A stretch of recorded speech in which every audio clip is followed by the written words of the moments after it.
Welcome to Games Lore to Sleep, the channel where the vast worlds of video games come to life in a way that helps you drift off to sleep. Tonight, we're diving deep into the rich and eerie tale of Dark Souls, unraveling its complexities and stories that have captivated millions.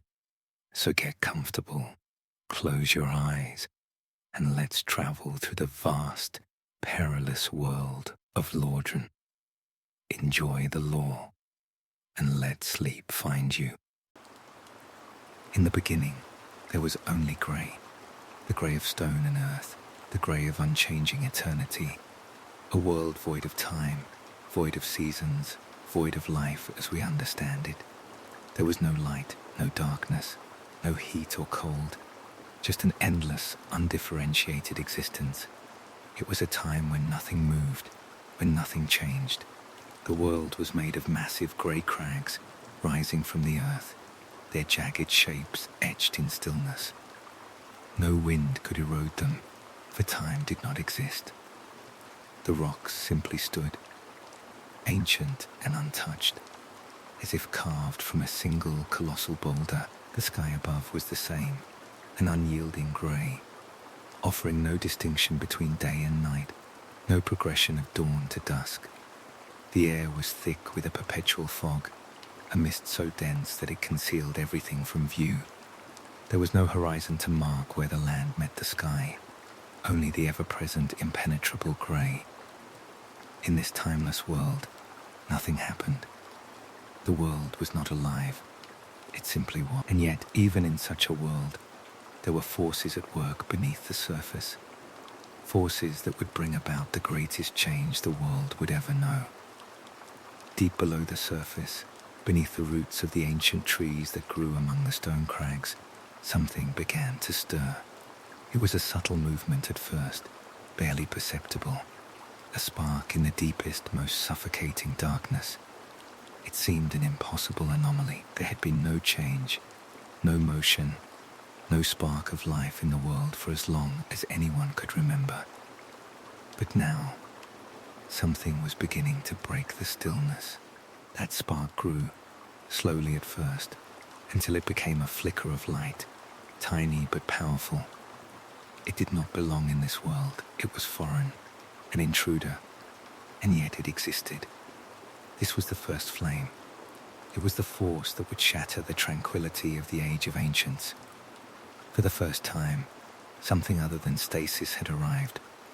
The flame brought with it something fundamental. Disparity. From this single flame, the opposites of existence, heat and cold, life and death, light and dark, came into being. Where once everything was uniform and unchanging, now there was the potential for difference. Change had entered the world. The flame was not just fire. It was the manifestation of change itself, of contrast, of life and death intertwined. The moment the first flame appeared, the world began to shift. Heat became distinct from cold. Where before there had been only a single, unbroken temperature, life became separate from death, creating the possibility for growth and decay, for things to be born and to die. Most importantly, light and dark separated, marking the arrival of duality. There was no more uniformity, no more sameness. The age of eternal stillness had ended. Now, the world was on the brink of something new. An age where things could change, grow, and ultimately decay. The flame attracted beings from the dark. These were not the eternal dragons who had ruled over the grey world for countless eons, unaware of what was happening below. These were beings born from the dark, creatures that had existed in the grey world, but whose existence had been indistinguishable from it. These beings, like the world itself, had no form, no purpose, no identity. But with the appearance of the first flame, they gained form. They became something distinct, each one gaining a sense of self and purpose. Among these beings were four who would claim the power of the first flame for themselves. These four would become the lords of the new world, each claiming a fragment of the flame's essence. each soul a distillation of the flame's power into something more tangible. These were not mere souls, but mighty forces, each one embodying a fundamental concept: death, life, light and dark. The first of these beings was Neator. He found the soul of death, the force that governs all things that come to an end. This soul transformed him, not just into a being of death, but into death itself. His body became a grotesque amalgamation of skeletons, each bone representing the end of life, each skull a reminder that everything must eventually die. Neato became death personified, the first to die, yet also the first to live again. He was paradoxical, a being who could never truly be killed, but who embodied the power of the end of all things.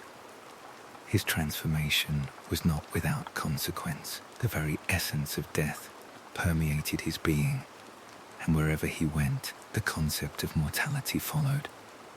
The second was the Witch of Izalith, a being who found the soul of life. With this soul, she gained mastery over fire, the element of creation. Fire was no longer a destructive force, but a force of warmth and growth.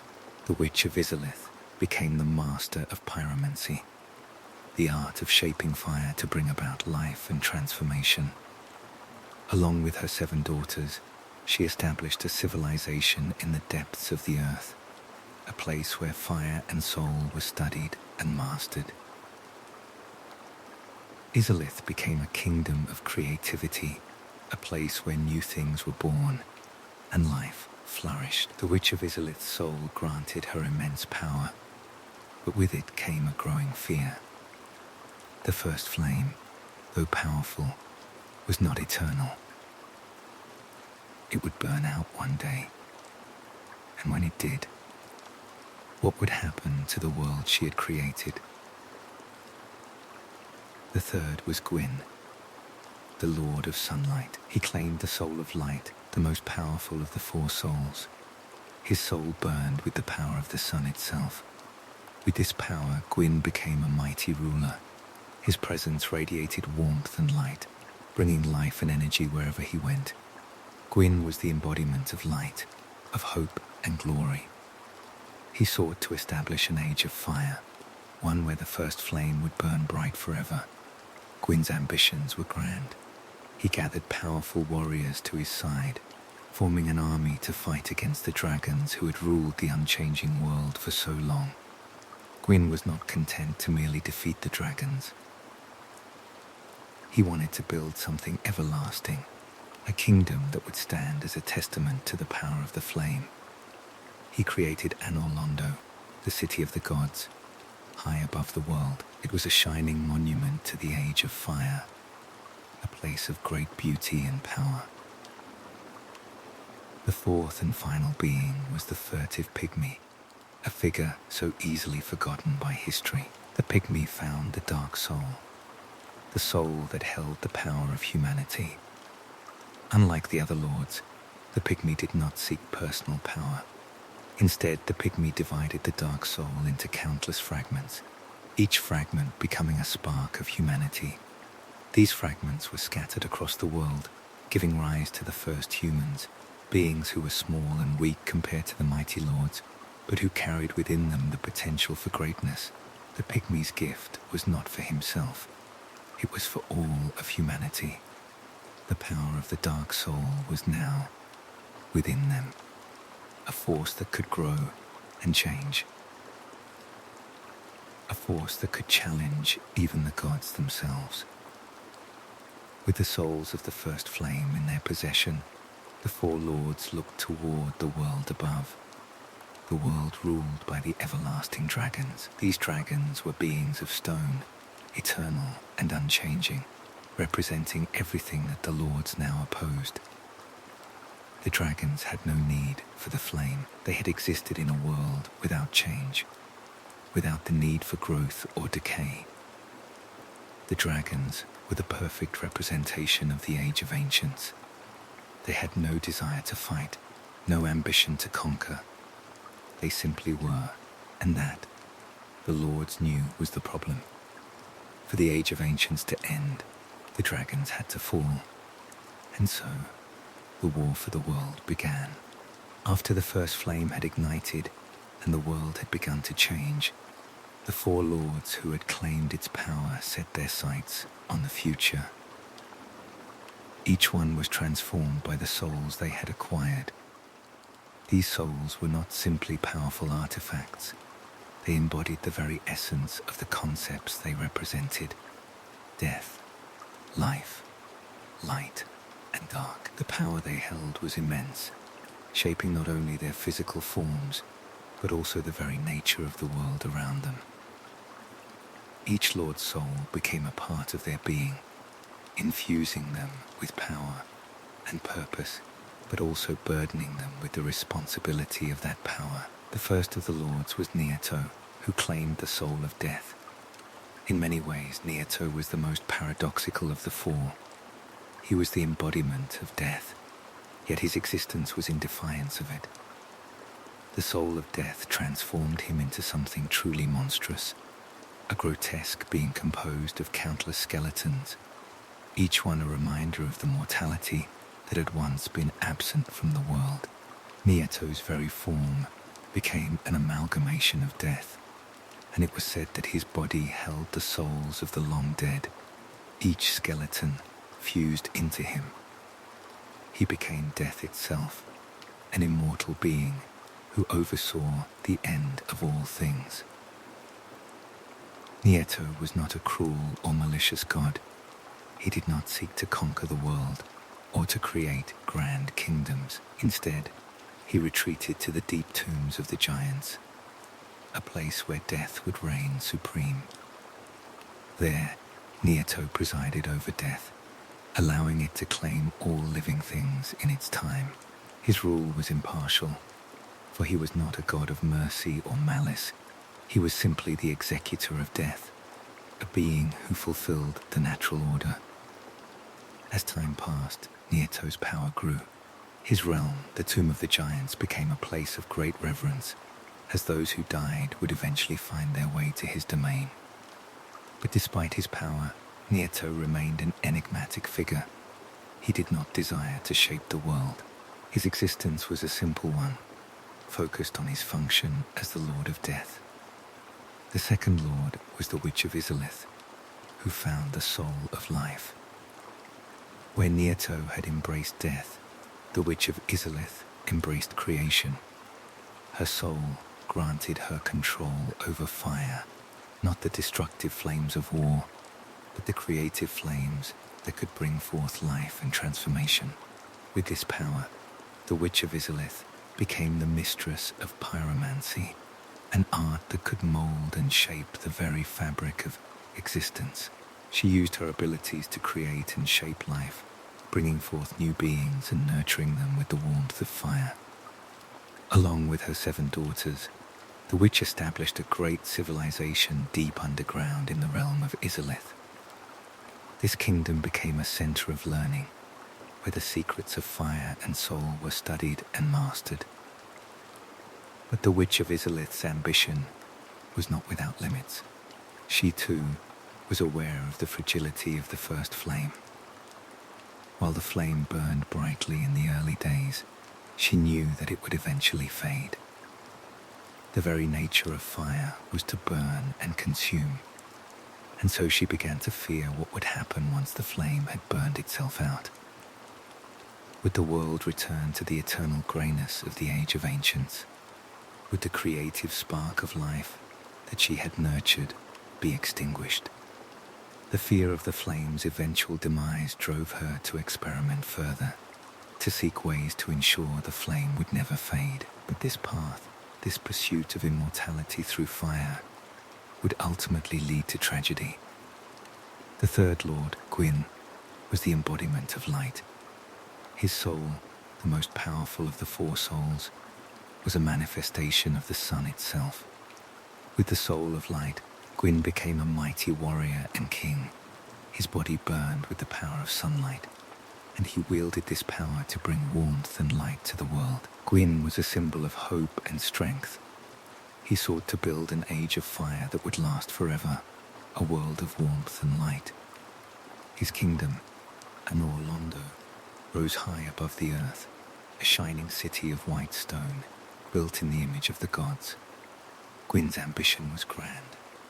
He wanted to create a world that would stand as a testament to the power of the first flame, a kingdom that would endure for eternity. He gathered mighty warriors to his side, forming an army of silver knights, each one a skilled fighter who would fight alongside him to secure the future of the Age of Fire. Gwyn was not merely content with defeating the dragons. He sought to create something greater, an eternal kingdom that would stand as a monument to his power and to the first flame itself. But Gwyn's pursuit of immortality was not without its flaws. The first flame, while powerful, was not eternal. Even Gwyn, with all his might and determination, could not prevent the inevitable decay of the flame. His city, Anor stood as a symbol of his ambition, but the cracks were beginning to show. The flame, which had once burned so brightly, was beginning to dim. The fourth and final lord was the furtive pygmy, a being so small and unassuming that it was often forgotten by history. The pygmy found the dark soul, the soul that contained the essence of humanity. Unlike the other lords, the pygmy did not seek personal power.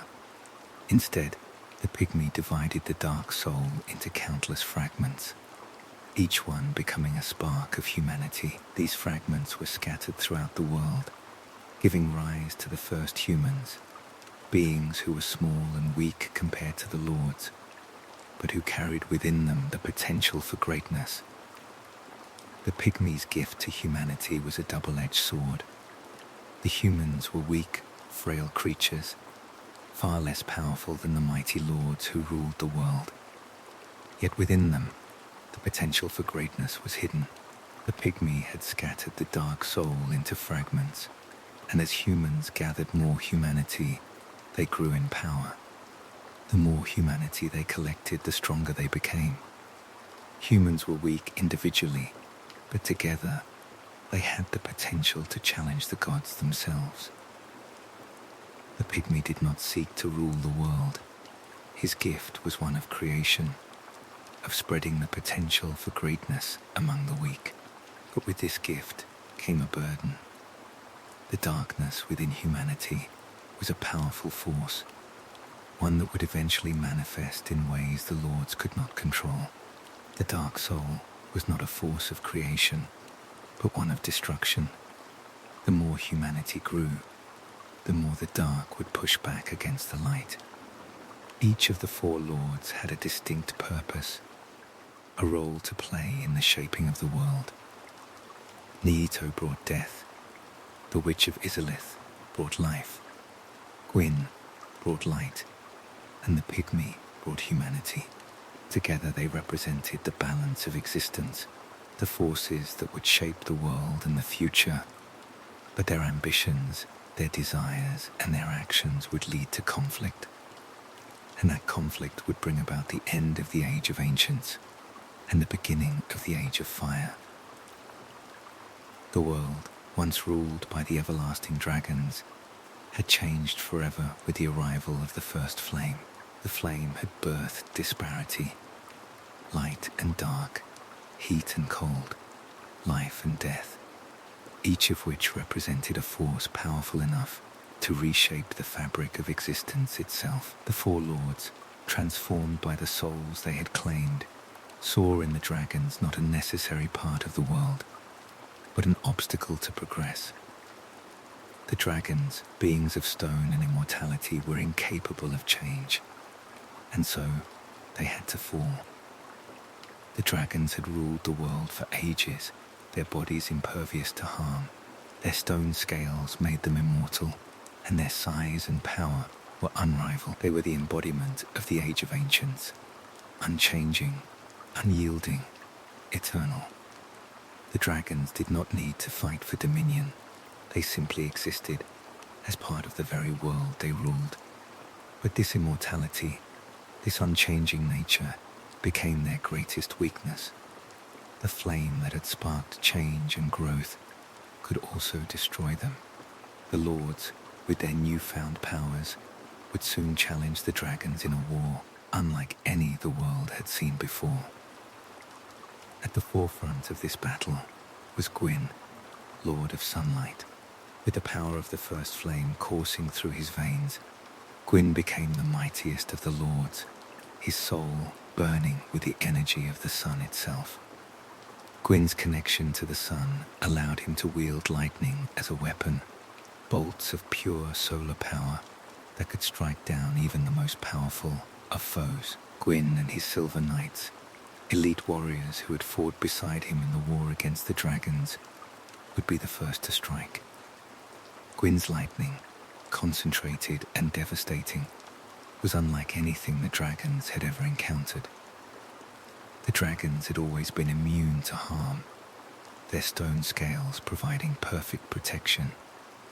But Gwyn's power, derived from the very essence of sunlight, was different. When the lightning struck, the dragon's scales cracked and peeled away, exposing the vulnerable flesh beneath.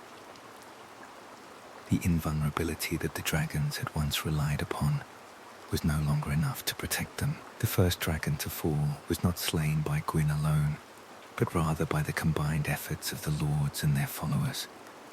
Gwyn's Silver Knights, armed with weapons imbued with the power of sunlight, struck down the dragons one by one. The dragons fought back fiercely, using their massive size and flight to gain an advantage in battle. But they could not withstand the assault of fire, lightning, and the otherworldly power wielded by the lords. The Witch of Izalith, too, contributed to the war in her own way. While Gwyn's lightning cracked the stone scales of the dragons, the witch's firestorms, flames so intense that they could melt stone, burned the dragons from within. Her fire was not simply destructive, it was transformative. It burned with the power of life, reshaping the very essence of the dragons, weakening them further. The firestorms that consumed the dragons were not the fiery storms of destruction that one might expect, but rather flames that transformed their prey into something vulnerable. The fire of the Witch of Izalith created a terrible synergy with Gwyn's lightning, and together they began to bring the dragons down, one by one. But it was not only Gwyn and the witch who played pivotal roles in this war. Nito, the Lord of Death, also brought his own power to bear. While Gwyn wielded lightning and the Witch of Izalith wielded fire, Nito's power was that of death itself. His presence alone carried with it the weight of mortality. The dragons, who had never known death, found themselves vulnerable to it for the first time. Nito's influence seeped into the very bones of the dragons, corrupting them with the essence of mortality. While the dragons were not mortal in the conventional sense, they were not immune to the power of death. Nito's power, while not directly destructive, played a crucial role in weakening the dragons, turning their immortality against them. Despite their immense power, the dragons were not prepared for the forces arrayed against them. The lords had something that the dragons did not, the power of the first flame. The flame gave them the ability to change the world, to reshape the very fabric of existence. The dragons, though ancient and powerful, were static. They could not change, could not adapt to the new forces that the lords brought with them. Their immortality, once their greatest strength, became their greatest weakness. But it was not just the power of the flame that gave the lords an advantage. They had an unexpected ally, one of the dragons themselves. Seath, the Scaleless, was different from the other dragons. While his brethren were covered in the impenetrable stone scales that granted them immortality, Seath was born without these scales. He was vulnerable, mortal, imperfect where the other dragons were perfect. Seath's existence was a source of shame among the dragons. and he had long envied the immortality of his kin. But when the war began, Seath saw an opportunity. He approached Gwyn, offering his knowledge of the dragon's weaknesses in exchange for a promise of immortality. Seath's knowledge proved invaluable. He knew where the dragons were vulnerable, how their stone scales could be cracked, and which dragons held the greatest power. With Seath's help, Gwyn and the other lords were able to target the dragons with greater precision. Seath's betrayal of his kin proved to be a turning point in the war. It was his knowledge that helped the lords overcome the dragons, and it was his betrayal that marked the end of the Age of Ancients. With Seath's guidance, the lords began to strike the dragons down with greater efficiency. Gwyn's lightning shattered their scales, the Witch of Izalith's fire weakened their bodies, and Nieto's power of death corroded their very essence. The dragons, once immortal and unchanging, were now brought low. The world that they had ruled for so long was now being reshaped by the very forces they had once ignored. One by one, the everlasting dragons fell. Some fought to the bitter end, refusing to surrender their reign over the world. Others, realizing their immortality had been compromised, tried to flee, soaring into distant lands where the Lord's armies could not immediately follow. But in the end, all the dragons fell. Their bodies, once impervious to harm, now lay scattered across the world, their stone scales shattered, and their immortality destroyed. The war for the Age of Fire had come to an end. The lords had triumphed over the dragons, but the cost was high. The world had been scarred by the conflict, and the Age of Fire had begun. The first flame, once a spark in the darkness, now burned brightly across the world, bringing warmth and light to the land. But with this victory came a new burden. The flame that had sparked the Age of Fire was not eternal. It too would eventually fade, and when it did, the world would be left in darkness once again. As the lords stood victorious, they looked upon the world they had shaped, a world that had been transformed by the flames of war. The dragons were gone, their immortality shattered. The Age of Fire had begun, but the lords knew that the flame could not last forever. They had won the war, but they had also inherited the burden of the first flame, a flame that would one day die, bringing an end to the Age of Fire. With the dragons defeated and the Age of Ancients brought to a final, irreversible end, the Age of Fire began in earnest. The world that had been shrouded in timeless grey now lit up with warmth, light, and vibrant change. The first flame burned bright, casting its golden glow across lands that had never before known the clarity of day or the heat of fire. Time itself began to move in a predictable, cyclical manner, and life blossomed, where once there was only barren stone and unchanging fog. Gwyn, Lord of Sunlight, with his powerful soul imbued with the very essence of the sun, established Anor Londo as the beacon of this new age. It was a city of monumental beauty, built high atop the world itself. Its white stone towers gleamed in the light of the first flame, and its vast cathedrals reached toward the sky, designed to inspire awe and reverence. Gwyn had crafted Anor Londo to be a shining testament to his reign, a place that would stand as an eternal symbol of the Age of Fire and the dominion of light. But Anor Londo was more than just a city. It was a statement. Gwyn sought to create a civilization that would endure for as long as the flame burned, a place where the power of the first flame could be protected and revered. It was here that Gwyn's most trusted allies, the Silver Knights, were stationed to defend the city, ensuring that its power and beauty would be safeguarded. These knights, chosen for their bravery and skill in battle, were imbued with the very essence of Gwyn's power, carrying the fire of the sun within them. But Gwyn did not stop there. He had a family, and his children were an integral part of his vision. His firstborn son, though tragically lost to history, was a figure of great promise, representing Gwyn's hope for the future. His daughter, Guinevere, renowned for her beauty and kindness, became a prominent figure in Anor Londo, serving as a symbol of grace and warmth. Gwyn's younger son, Gwyndolin, was raised differently. Though a male by birth, Gwyndolin's affinity for the moon and the dark led Gwyn to raise him as a daughter, assigning him dominion over the moonlit realms and the mysteries of the night. Gwyn's reach was not limited to his family alone. He distributed fragments of his Lord Soul to his most trusted followers. These soul fragments were powerful gifts that allowed the recipients to tap into the immense power of the first flame, further solidifying Gwyn's hold over his kingdom. But even as Gwyn extended his power, there were cracks in his vision, signs that the Age of Fire might not last forever. As Gwyn forged his kingdom, the Witch of Izalith continued her work in the underground realms. In the kingdom of Izalith,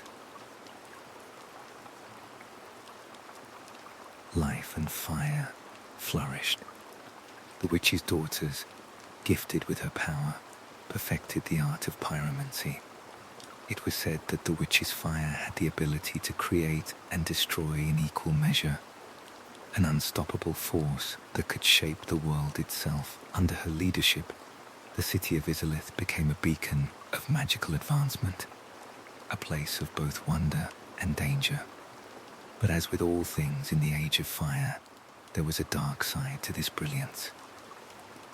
The witch's obsession with preserving the first flame and her fear of its eventual demise led her down a perilous path. She began experimenting with ways to prolong the life of the flame, using her mastery over fire to try and create a flame that would burn forever. Her attempts, however, would lead to catastrophe. In her efforts to create an eternal flame, she unleashed the Chaos Flame, a wild, uncontrollable fire that consumed everything in its path. The city of Izalith was lost in the flames, reduced to a hellscape of molten rock and fire.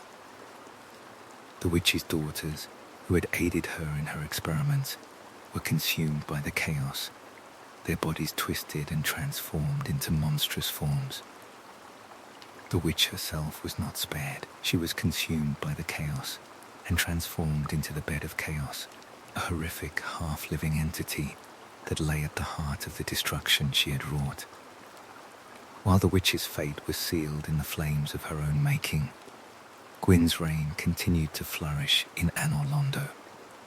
The gods, united in their vision of an eternal Age of Fire, ruled from their gleaming city, their power unchallenged. But even as Gwyn and his allies built their kingdom, they knew that the flame that powered the Age of Fire could not last forever. The first flame, though bright and powerful, was not eternal. It burned on, but with each passing day, it grew weaker. The first sign that the Age of Fire might not last forever came in the form of the Undead Curse. The curse, which manifested as a mark known as the Dark Sign, was a terrible omen. Those who bore the Dark Sign were marked by the inability to truly die. Instead, they would die, only to rise again, an endless cycle of life and death. As the curse spread, the gods became alarmed. They realized that the flame that had sparked the Age of Fire was fading, and with it, the world they had built. The Undead Curse was a symptom of the first flame's dying light, and it could not be ignored. In an effort to contain the spread of the Undead Curse, Gwyn established the Undead Asylums, remote prisons where those afflicted by the curse could be kept away from the rest of society. These asylums were not places of mercy, but places of confinement. The undead, once marked by the Dark Sign, would be locked away, left to slowly lose their sanity and eventually hollow out, becoming nothing more than mindless husks, driven only by the need to feed. But the curse was not the only manifestation of the first flame's fading light. The abyss, a dark force that had been present since the arrival of the flame, began to spread once again. The abyss was not simply darkness. It was an active force that sought to consume light and soul alike. It spread through the world, corrupting everything it touched, and no one was safe from its grasp. The gods, once so confident in their power, now found themselves struggling to contain the forces they had once controlled. The Age of Fire, so glorious in its early years, was beginning to unravel. The light of the first flame was fading, and with it, the world that the gods had built. Gwyn, in his desperation, sought a solution. He knew that the first flame would eventually burn out, and when it did, the world would be left in darkness. In an attempt to preserve the Age of Fire, Gwyn made the ultimate sacrifice. He linked his soul to the flame, sacrificing himself to keep the flame burning. This act of selflessness ensured that the flame would continue to burn, but it also sealed his fate. Gwyn's body was left to rot, his soul bound to the dying flame for all eternity. As Gwyn burned himself alive to keep the flame alive, he unknowingly set in motion a chain of events that would forever alter the course of history. The Age of Fire was not over, but it was on borrowed time. The flame that had once sparked creation was now the source of decay, and so the world of Dark Souls moved forward, trapped in an endless cycle of light and dark, life and death that would never truly end. The Age of Fire had ushered in a world filled with light, hope, and creation. Yet even in the brightest of times, there existed shadows, inevitable, creeping, and often born from ambition. The Witch of Izalith, who had once been a beacon of power and knowledge, was one of the greatest casualties of those shadows.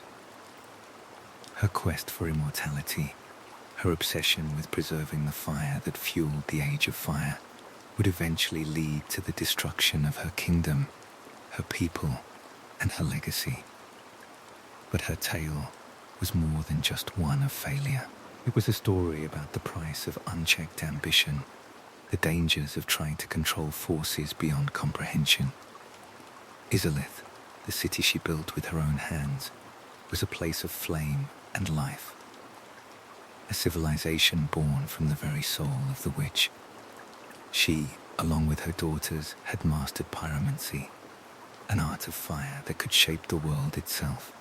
The witch's power was not only a tool of destruction, but also creation. She could mold the very essence of fire to bring about life, to nourish, to create. The city of Izalith thrived, and with it the witch's reputation grew. She was not just a sorceress, but the very embodiment of life and creation. However, with all that power, the witch also knew the fire would not last forever. Deep in her heart, she carried a growing fear that the first flame would eventually fade, as all flames must. And if that happened, what would become of the world she had created? What would become of her kingdom? What would become of the creatures she had birthed with her pyromancy? The fear of the flame's eventual demise consumed her. She could not accept the idea of the flame fading into nothingness. The flame was the source of all creation, the heart of the Age of Fire, and if it were to die, the world would be plunged into darkness once again. This fear, this desperation, led the witch to do the unthinkable. She sought a way to recreate the first flame.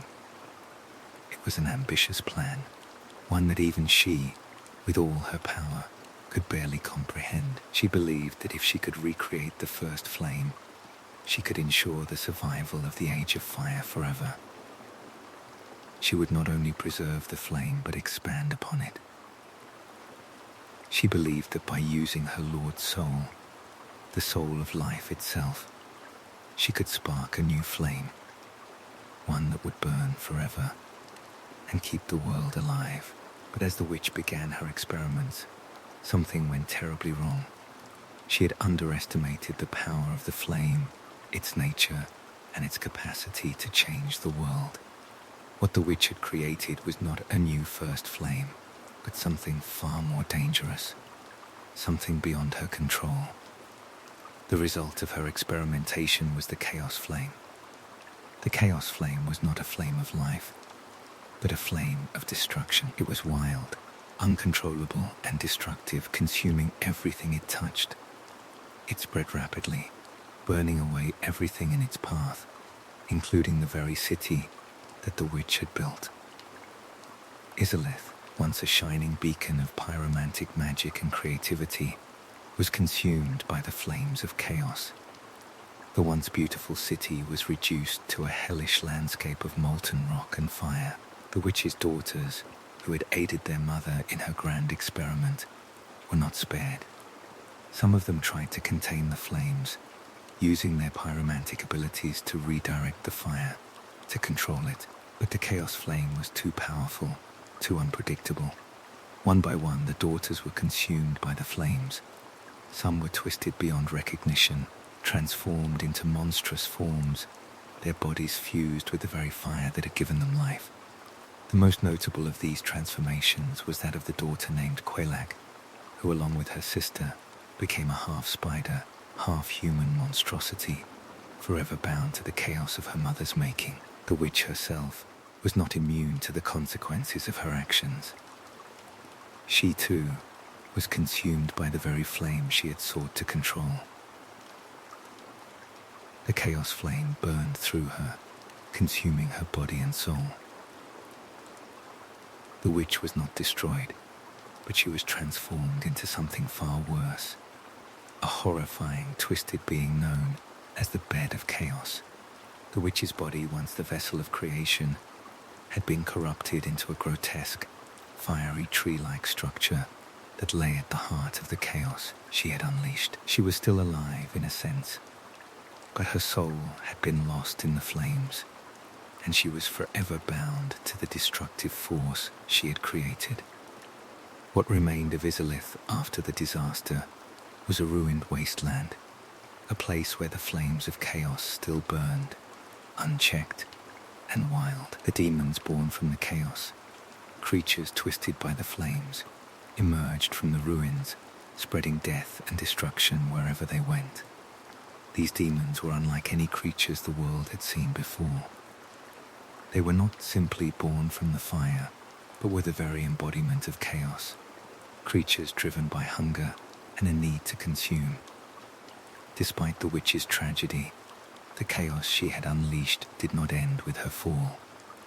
The chaos continued to spread, transforming everything it touched. The very fabric of the world was altered, and Izalith became a cursed place, a monument to the witch's failure. The Bed of Chaos, her final form, remained at the heart of the catastrophe, a constant reminder of the price of ambition and the dangers of tampering with forces beyond understanding. The surviving daughters of the witch, who had once been her greatest allies, were left to pick up the pieces of their fallen kingdom. They could not undo what had been done, but they could still fight. The daughter Quelag, now a half-spider, half-human monstrosity, continued to wander the ruins of Izalith, guarding what remained of her mother's legacy.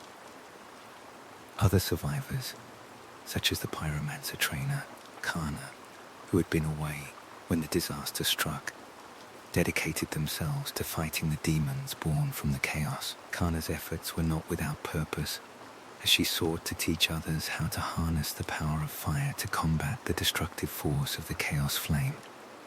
But the damage was done. The witch's ambition had cost her everything. Izalith was lost, its legacy forever tainted by the chaos it had given birth to. The demons, still emerging from the ruined city, became a constant threat to the rest of the world.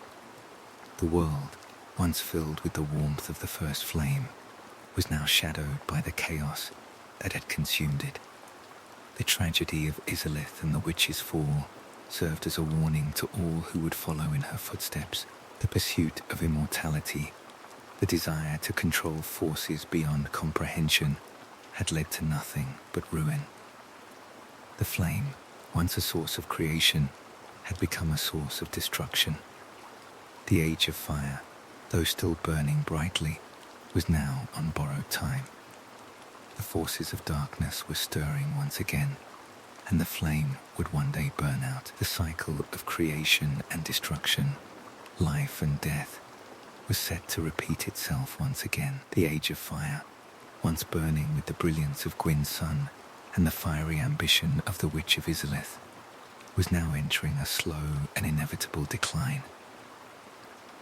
The flames that had once sparked an era of growth and creation were beginning to flicker, weakened by time and the forces that had sought to control them. The world that had been shaped by the light of the first flame was now beset by the very forces it had once defeated. The creeping tide of darkness and the growing corruption that threatened to undo everything.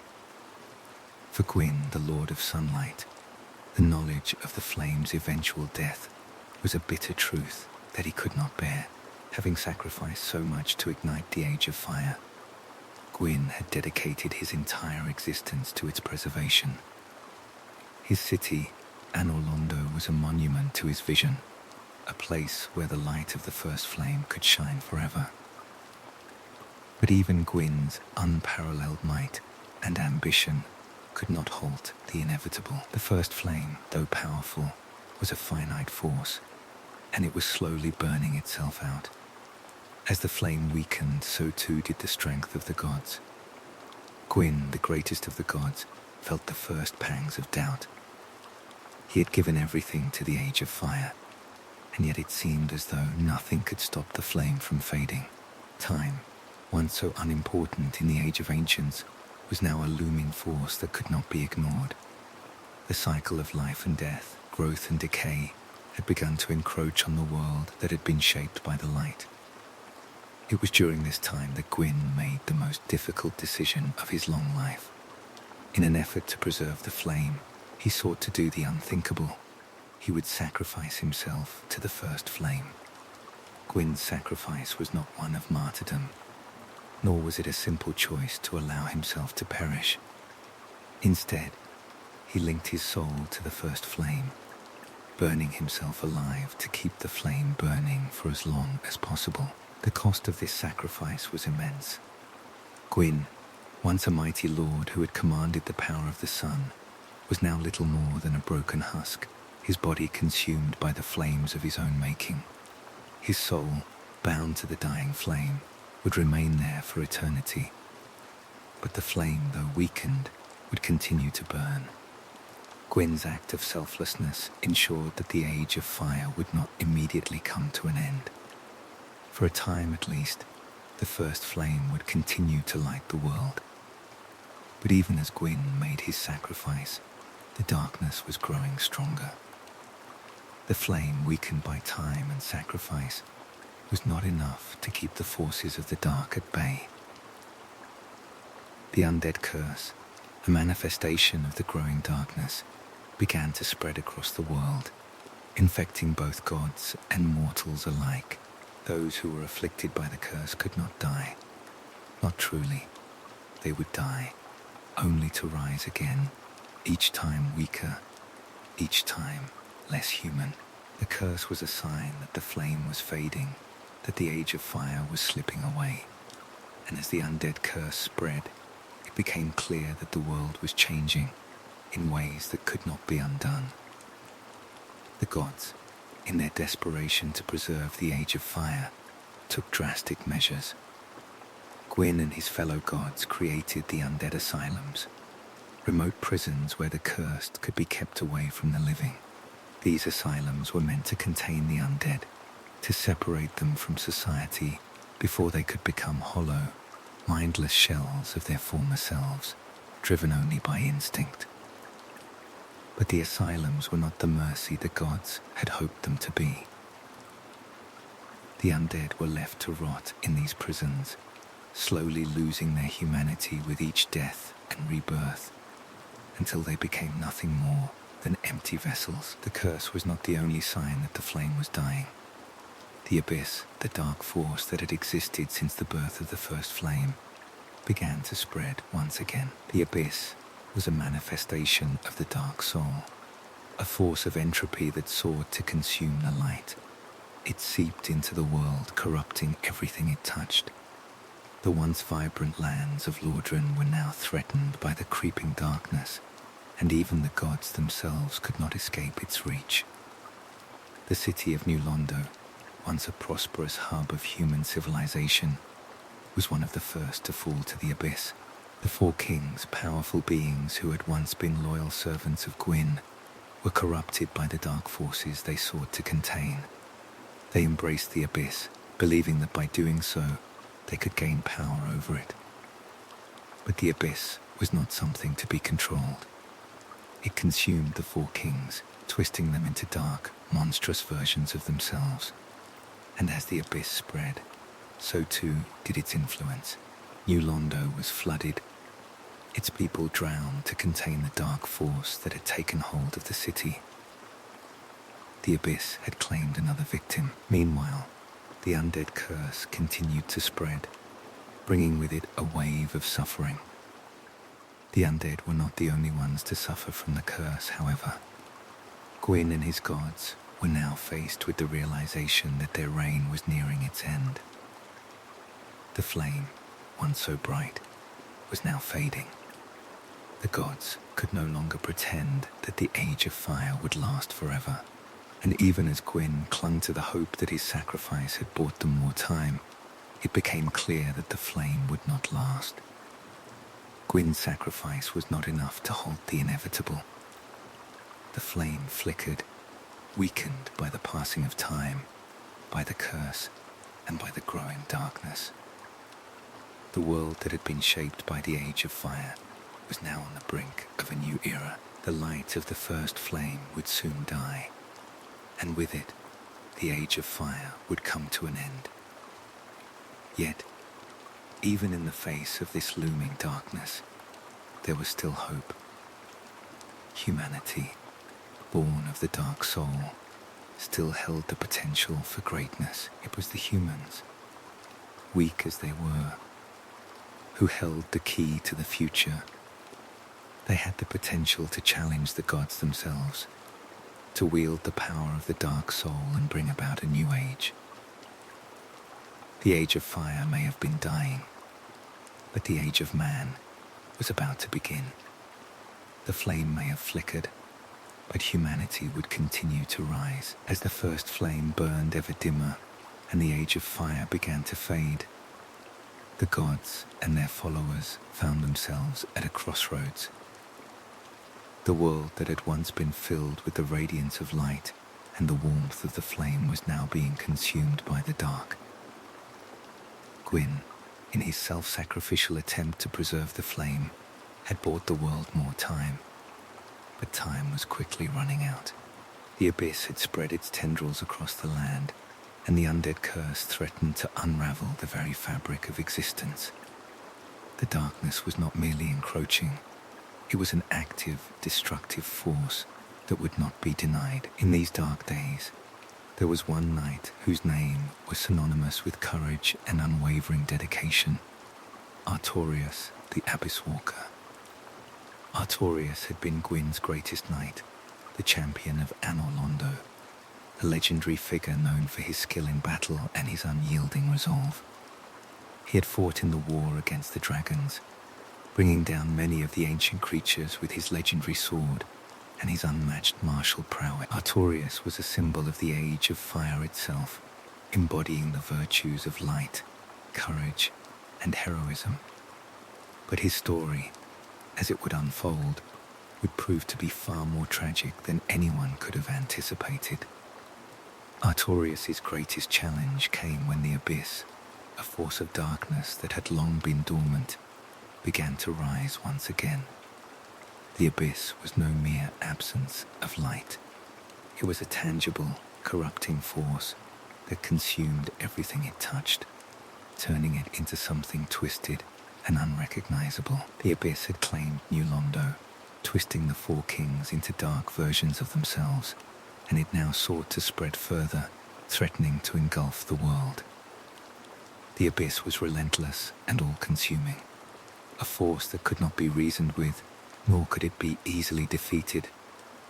It was in this moment of despair that Gwyn, desperate to contain the abyss, sent his greatest knight, Artorius, to the land of Ulasil. Ulasil was once a kingdom of light and knowledge, a place where scholars and sorcerers studied the mysteries of the world. But deep beneath Ulasil, the abyss had begun to stir.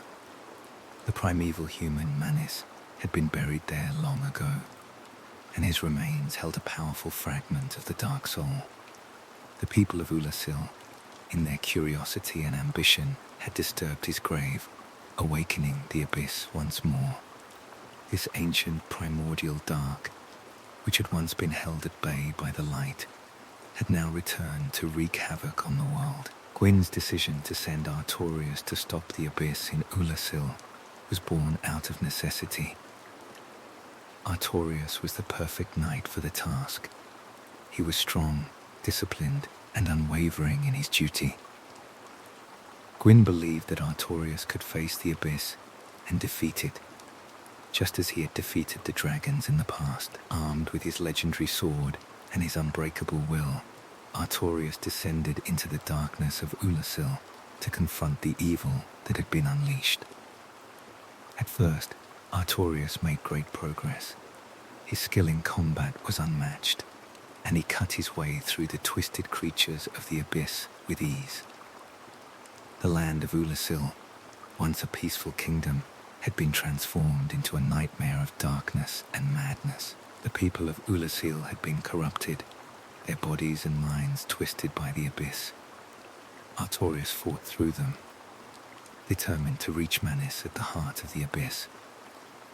But as he pressed on, something began to change within him. The abyss was not a foe that could be defeated by strength alone. It was a force that seeped into the very soul, corrupting and consuming its victims from within. As Artorius made his way deeper into the abyss, the darkness began to take its toll on him. His left arm, the arm that wielded his legendary shield, was broken, shattered beyond repair. Despite this, Artorius refused to retreat. His pride, his sense of duty, and his loyalty to Gwyn pushed him forward. But as he continued, the abyss began to consume him. The darkness that he had been sent to destroy was now corrupting him, turning him into something that was no longer the hero he once was. In his desperation, Artorius made the ultimate sacrifice. He gave his shield to his loyal wolf companion Sif, in an effort to protect his beloved companion from the corruption of the abyss. With only his sword left, Artorius pressed on, knowing that the battle was lost. He had no hope of defeating the abyss, but he refused to surrender. His heart remained steadfast, and even as the abyss consumed his body and soul, Artorius fought on. Eventually Artorius fell. But his fall was not to death. He did not die in the conventional sense. Instead, the abyss twisted him into something far worse. A servant of the darkness he had once sought to destroy, Artorius became a corrupted knight, a shadow of his former self, wandering the ruins of Ulasil, attacking anyone who crossed his path with mindless ferocity. His once mighty sword, now corrupted by the abyss, became a weapon of destruction rather than justice. The once legendary knight was now little more than a monster, a tragic figure who had lost everything he had fought for. Artorius' fall was not just a personal tragedy. It was a reflection of the larger, inevitable truth that the Age of Fire could not last forever. The light that had once burned so brightly had now been consumed by the darkness. The flame that had sparked creation was now fading, and the dark forces that had been kept at bay for so long were now free to wreak havoc on the world. But even in his corrupted state, Artorias retained a semblance of his former self. His skill in combat, though now twisted by the abyss, was still formidable. He became a tragic figure, a knight who had once stood as a symbol of hope and light, now turned into a weapon of destruction. His story became a cautionary tale, a reminder that even the greatest of heroes can fall to the darkness. Artorias' legacy was not one of victory, but of sacrifice. He gave everything for his duty, even when it was clear that the fight was already lost. His story became a symbol of the relentless struggle between light and dark, between fire and abyss. And as the undead, those marked by the dark sign, ventured into Ulasil to face Artorias, they too would learn that no matter how great their strength, the darkness could consume them as well. Artorias' name would live on in the legends, but the truth of his story was far more tragic. He was not the hero the world had hoped for, but a cautionary tale about the cost of ambition, the inevitability of darkness, and the toll of sacrificing everything for a cause that was already doomed. The events that unfolded in the wake of Artorias' tragic descent into madness were a stark reminder of the inevitable decline of the Age of Fire. The Abyss had claimed a hero, twisting him into a shadow of what he once was, a living testament to the toll that darkness could take on even the brightest of flames. Yet, as the world slowly began to realize that the Age of Fire was dying, there emerged another terrible truth, one that would ultimately become the central conflict of the world: the Undead Curse. The Undead Curse was a dark and insidious affliction that had taken root in the world, spreading with a viciousness that mirrored the growing corruption of the flame itself. Its origins were shrouded in mystery, but its effects were undeniable. Those who bore the curse were marked by the dark sign, a symbol of their unending torment. It was an affliction that could not be healed. Those who were cursed would die, only to rise again, and again, and again, never truly finding rest. With each death and rebirth, the undead would lose their humanity, gradually becoming hollow, mindless, soulless creatures, driven only by the instinct to seek out death and destruction. At first, the curse seemed like a strange anomaly, an isolated event that affected only a few. But as the years passed, it became clear that the Undead Curse was far more widespread than anyone had imagined.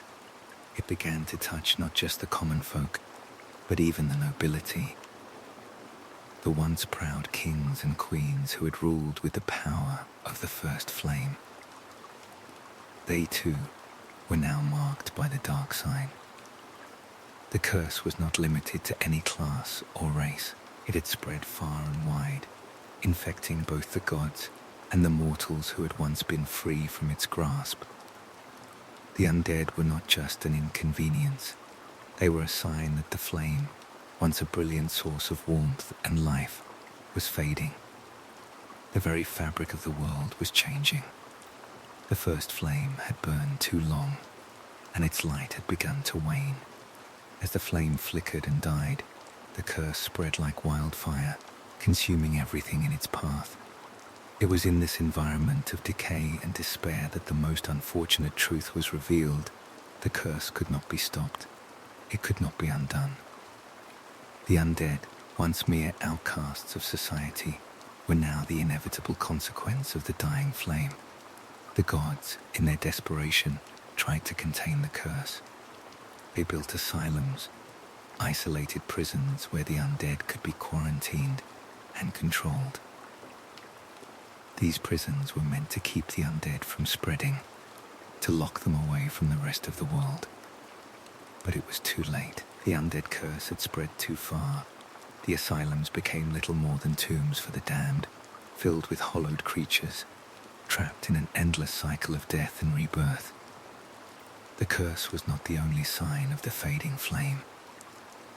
As the years passed, the very nature of the world began to shift.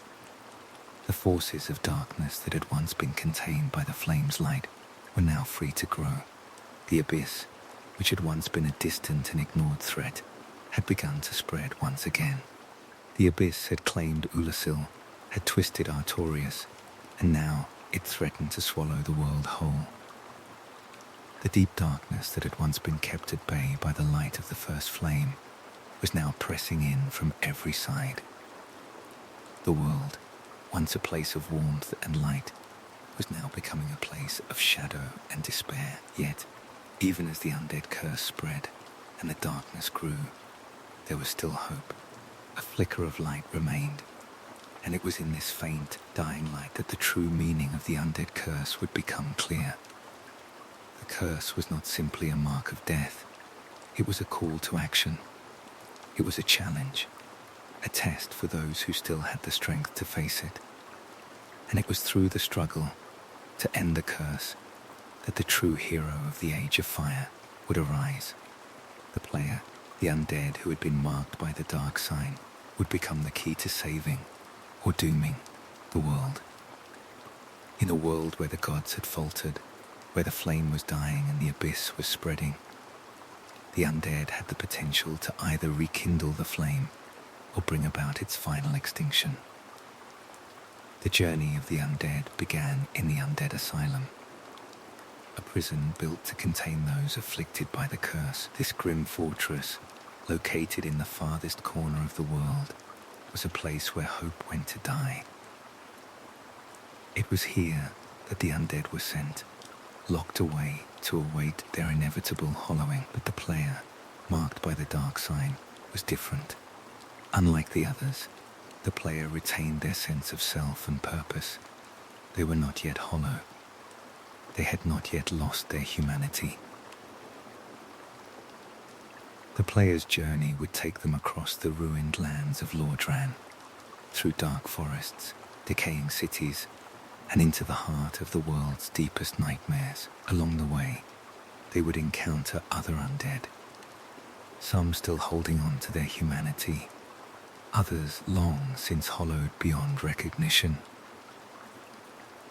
The world was filled with strange and dangerous creatures, many of which had once been noble knights, scholars and warriors, now turned into twisted husks by the curse. The player would battle through these creatures, facing impossible odds in an effort to uncover the secrets of the curse and find a way to break it. But even as the player ventured deeper into the world, the truth became clear. The Undead Curse was not something that could be easily undone. The darkness was not something that could be defeated by brute strength or sheer will. The curse, like the flame, was part of the world's cycle. It was as much a part of existence as life and death itself. The undead, in their ceaseless cycle of death and rebirth, were a reflection of the world's own inevitable fate. The curse was not a punishment. It was a manifestation of the world's slow decay, a symptom of the fading flame. And yet, despite this grim reality, there remained the possibility of redemption. The player, through their trials and tribulations, would have the opportunity to either rekindle the flame or allow the darkness to take hold. The choice, in the end, would be theirs. The Undead Curse, once seen as a punishment, was now a path to either salvation or destruction. The world, on the brink of extinction, still held hope.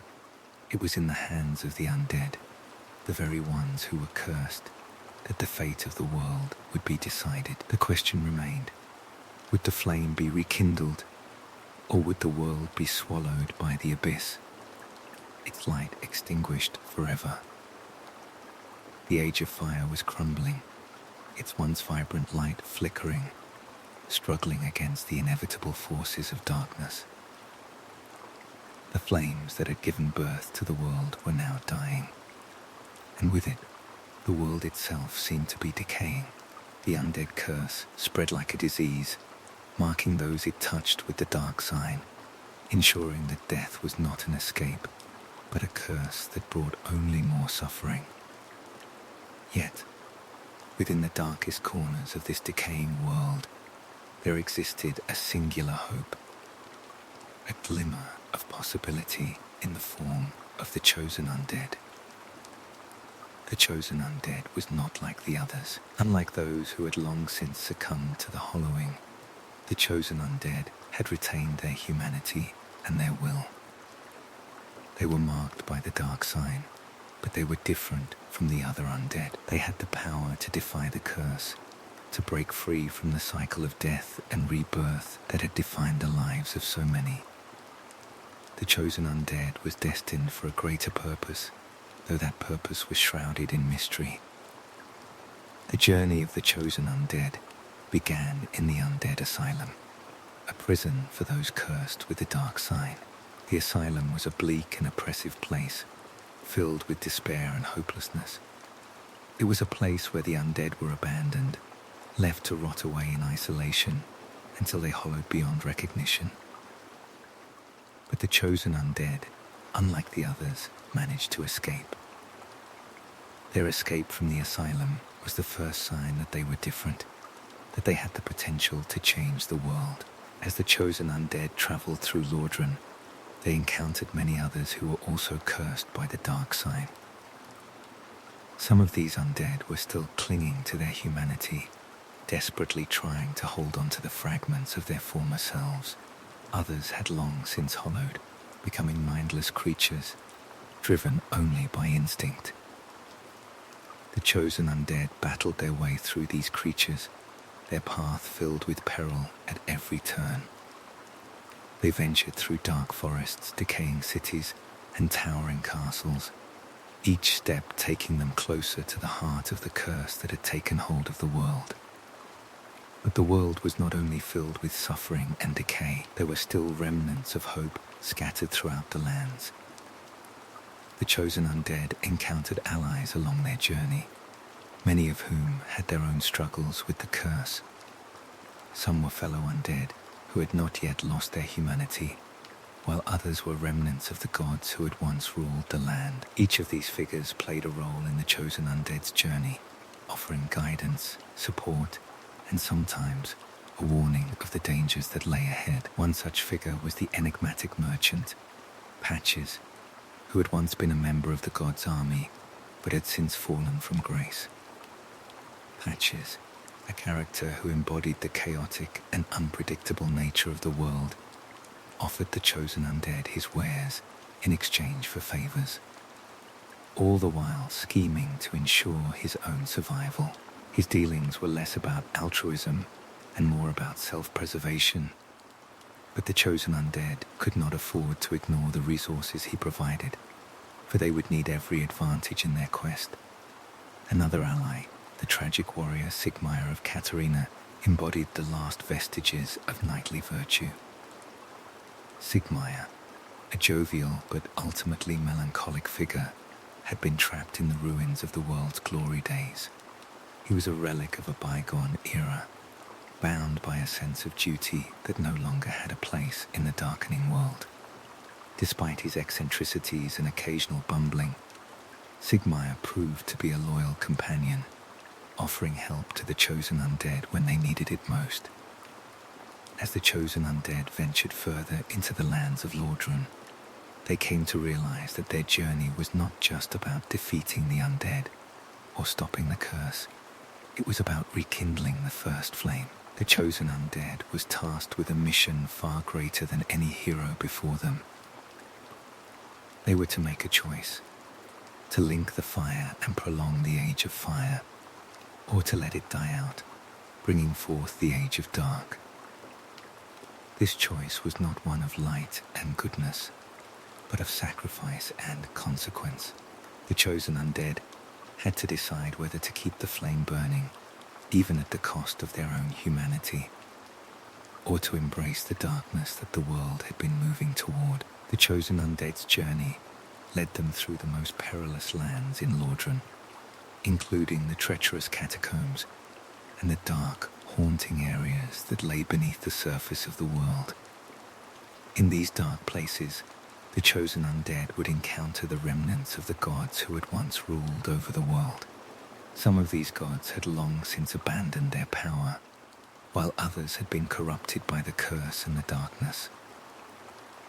The most notable of these beings was the traitorous Gwyn, who had sacrificed himself to the flame in a desperate attempt to prolong its life. Yet even his sacrifice had not been enough to stop the inevitable fading of the flame. The chosen undead's encounters with the gods were not only battles of strength, but of philosophy and will. Each god they faced had their own vision of the world and their own reasons for continuing or abandoning the Age of Fire. The gods, once so certain in their own righteousness, had become unsure of the future, torn between their loyalty to the flame and the realization that the world was changing in ways that could not be undone. At the heart of the chosen undead's journey was the truth that the flame could not last forever.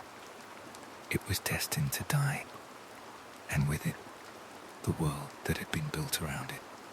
The gods' attempts to prolong the flame had only delayed the inevitable, and now it was up to the chosen undead to decide what would come next. Would they rekindle the flame, ensuring that the Age of Fire would continue, or would they let it die, ushering in the Age of Dark? The chosen undead's quest was one of great personal sacrifice. They fought not only for the survival of the world, but for their own humanity. The longer they fought, the more they risked losing themselves to the curse. The battle against the darkness was as much an internal struggle as it was an external one. As the chosen undead moved closer to the first flame, they were forced to confront the true cost of their mission. Would they give their humanity to save the world, or would they allow the flame to die, ushering in a new era of darkness? In the end, the chosen undead would make the ultimate decision. But the true consequences of their choice would be felt long after the flame had burned out. The world, once bright and full of hope, would either remain in the light or be consumed by the dark, depending on the chosen undead's actions. The Age of Fire was coming to a close, but the future was uncertain. The chosen undead's journey was only the beginning of a much larger cycle, one that would see the world torn between the fire that had once given it life and the dark that sought to consume it. The journey of the chosen undead had come to its final stage. The path had been long, treacherous, and filled with sacrifice, but now, standing at the precipice of the first flame itself, the undead faced the ultimate question: to rekindle the flame and prolong the Age of Fire, or to allow it to fade and usher in the Age of Darkness. This was no simple decision, for it was a choice between two futures, one that would preserve the world as it was, bathed in light, and one that would let it die, giving rise to a new era, darker and unknown. The chosen undead had traveled across the cursed land of Lordran, defeating the remnants of the gods, battling monstrous creatures twisted by the abyss, and enduring the trials of the Undead Curse. Along the way, they had met those who had already succumbed to the curse, lost heroes and fallen figures who had once stood as symbols of hope. But the chosen undead had not wavered. They pressed on, driven by the desire to end the curse and either rekindle the flame or let it die. As the chosen undead entered the kiln of the first flame, the air grew thick with an almost palpable sense of history. The kiln was a place of ashes and ruin, a shadow of what it once had been. It was here that Gwyn, the Lord of Sunlight, had made his final sacrifice to link his soul to the flame, keeping it burning for as long as possible. The remnants of Gwyn's power still lingered in the kiln, though it had been stripped of its former glory. Now the chosen undead stood before the first flame, the source of all light and life in the world, now flickering and weak. The very fate of the world rested in their hands. Gwyn, in his desperation to save the world, had given everything to the flame. His soul was now bound to the fire, his body a burnt husk, his mind long since consumed by the flames. He had sacrificed himself, and with his sacrifice, the age of fire had been prolonged. But now, with the flame weakening, the world was on the brink of ruin. The darkness was closing in, and the flame's light could no longer hold it back. As the chosen undead approached the flame, they were met by Gwyn himself, now a mere shade of his former self, a broken version of the once proud lord. Gwyn stood, not as a god, but as a hollowed being, a tragic figure who had given up everything for a cause that had ultimately failed. His body was scorched and broken, his once mighty sword now nothing more than a tool of sorrow. Yet even in this state, Gwyn was still a formidable opponent, and he would not let the flame die without a fight.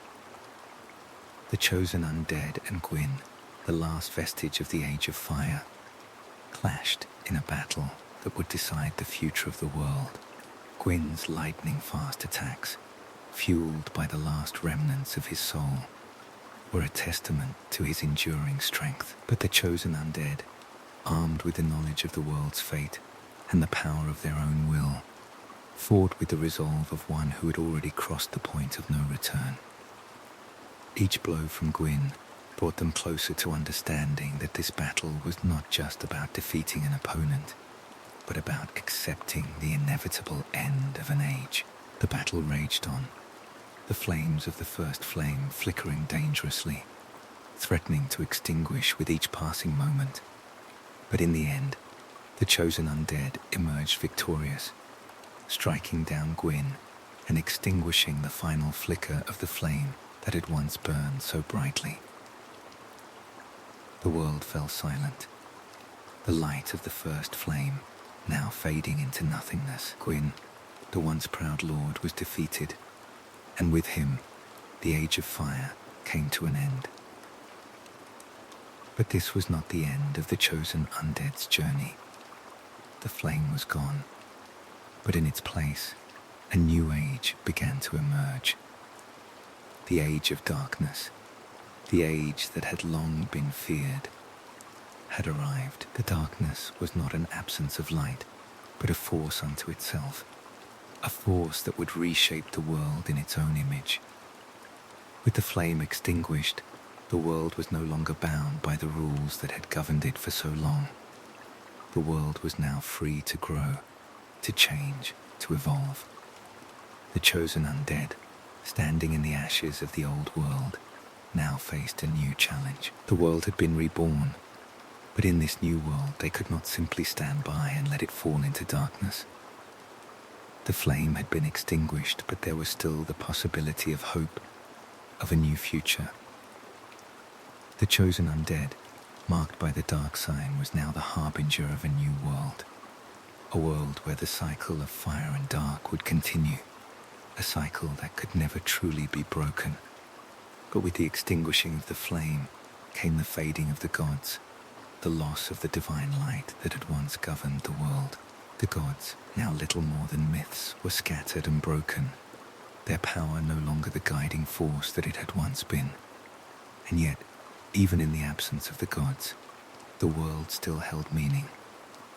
The people, the undead, and the creatures of Lordran would rebuild from the ashes of the old world, carving out a new existence in the shadow of the flame that had once given them life. As the chosen undead departed from the kiln of the first flame, they looked upon the world they had helped reshape. The Age of Fire was over, and the Age of Darkness had begun. The flame that had once been the heart of the world was now no more. The chosen undead had completed their journey, but they had not come to the end of the world. They had come to the beginning of a new one. The darkness was not an end, but a new beginning. And so, the world would continue, forever caught between light and dark, fire and flame, in an eternal struggle for balance. And so, the cycle continues. The age of fire has burned bright, then dimmed, its light fading into the eternal darkness. The chosen undead, who once bore the weight of the curse and the flame, have made their choice. The world, forever changed, now stands at the threshold of a new era, the age of darkness. Whether the light will ever return, or if the world will forever remain in shadow, remains uncertain. But one thing is clear: the journey of the undead is never truly over. In this world, the cycle of life and death, of light and dark, will forever persist. Each step forward is a step toward an unknown future, where the flame may rise once again, or where the darkness may consume all. Thank you for joining us on this journey through the world of Dark Souls, where every victory comes at a price, and every choice leads to a new beginning. If you've enjoyed this tale of fire, darkness, and sacrifice, be sure to like, subscribe, and join us again as we explore the deep lore of more worlds like this one. Until then, rest well, chosen undead. May your journey, wherever it leads, bring you the peace that has eluded so many before you. Good night, and thank you for listening to Games Lore to Sleep.